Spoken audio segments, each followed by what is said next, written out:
The most powerful engine in the 2026 Formula One has a problem that no one can explain. It has never won. Not even one race. And just a few hours ago, the Federation admitted something that overturns everything you've been told these past months.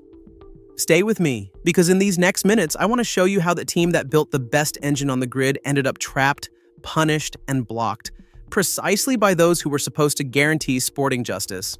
And how Max Verstappen, right now, is ready to blow the whole thing wide open. Let's start from the fact that lit the fuse. In 2026, Formula One launched a new system called Aduo. The logic on paper seems noble. It's meant to help whoever falls behind on engine power catch up. The Federation sets checks, measures who has the weakest power unit, and gives that manufacturer more room to develop it. More bench hours, more chances to upgrade. Whoever is strong stays still. Whoever is weak gets help. Sounds like balance. And yet this is exactly where the disaster begins. Because stop and think about how it actually works. In what other sport is there a rule that tells the champion to slow down so others can catch up? Imagine a final where the strongest is told to stop training while extra gym time is handed to the opponents. It sounds insane. Yet that's exactly what's happening in today's Formula One, with the Federation's blessing. Because that system only measures half the engine. It looks only at the combustion heart, which, under today's regulations, accounts for roughly half the power. The entire electric part, which weighs just as much as the other half, is left out of the calculation. You heard that right. They decided the fate of an entire season by looking at only half the power unit. And, at the first check, comes the verdict that freezes Red Bull. The best combustion heart on the grid is theirs. Them, of all teams, who for the first time in history build the engine in-house together with Ford, get crowned number one. And that's when the trap snaps shut. Because in this system, being the best means one thing only: zero upgrades, no margin, nothing, while everyone else gets permission to grow. Now brace yourselves, because the numbers are even heavier than you'd think. Mercedes, judged more than 2% below Red Bull, gets one upgrade. Ferrari, Audi, and Honda, judged more than 4% below, get two each. Red Bull, the best on paper, gets zero. And that same Mercedes that's supposedly so far behind had already won the first 6 races of the season, 6 out of 6.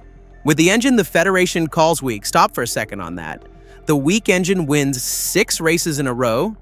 The strong engine hasn't won a single one, and on top of that, gets blocked. If this makes any sense to you, explain it to me, because I still can't find it. And what makes it even more infuriating is that we're not talking about just any team. We're talking about a project where Red Bull invested a fortune to build their own engine from scratch, without depending on anyone. An enormous, courageous leap into the unknown. And the reward, according to the new system, is having their hands tied while the historic engine giants get help after help. And if right now you feel that something in this story is deeply wrong, do me a favor, hit like right now and subscribe to the channel, because I'm about to tell you the part the Federation would have preferred to keep hidden. Because Red Bull didn't take it quietly. From day one, they raised their voice. The team boss spoke openly about an enormous risk, that of not being able to upgrade the engine for the rest of the season because of that decision. The team said it was surprised, blindsided, certain the numbers didn't add up. And they started pushing, meeting after meeting, data point after data point, until the Federation could no longer ignore them.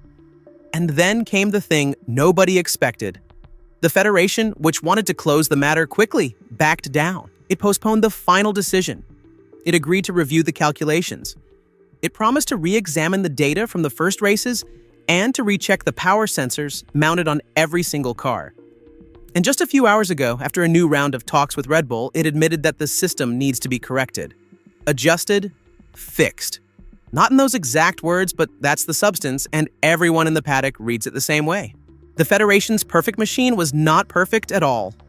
And now, let's rewind a second, because the detail about the sensors is the part almost nobody noticed. Rechecking the power sensors on every car isn't a formality. It means putting in doubt the raw data on which everything was decided. It means admitting that the measurement itself, the one that condemned Red Bull, might not be reliable. And if the foundations shake, everything built on top of them shakes too. And now comes the most poisonous part of all, because one question hangs in the air and nobody wants to say it out loud. Was it just a mistake?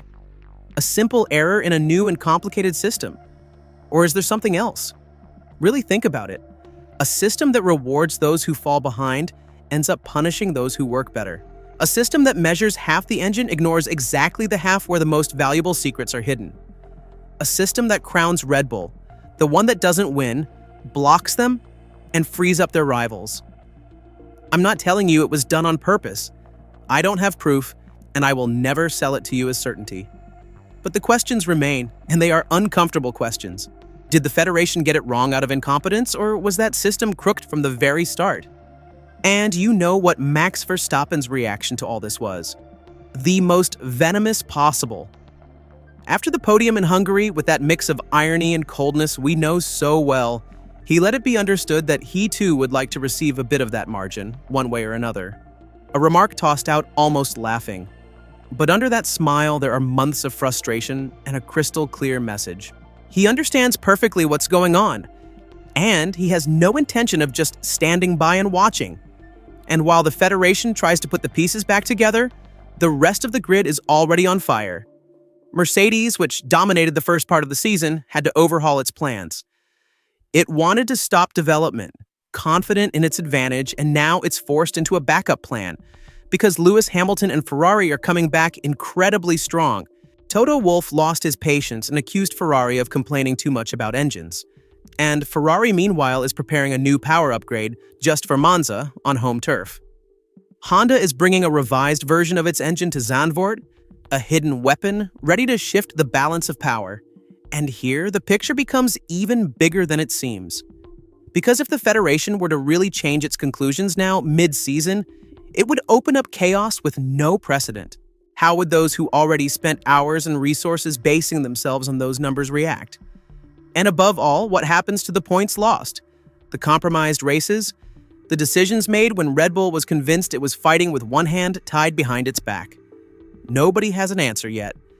And that's exactly what makes this whole affair so explosive. And in the middle of this chaos, the standings tell an astonishing story. Out front, there isn't a veteran. Out front is a kid, Kimi Antonelli, the Italian phenomenon leading the championship while the giants brawl behind him. And Verstappen, the four-time world champion, is only chasing from 6th place, 110 points back, inside a car that betrays him race after race. You tell me now, did the Federation admit the mistake out of honesty? Or only because Red Bull backed it into a corner? Write it in the comments. I want to read your unfiltered take. Because the next race changes everything. The Dutch Grand Prix at Zandvoort, just days away.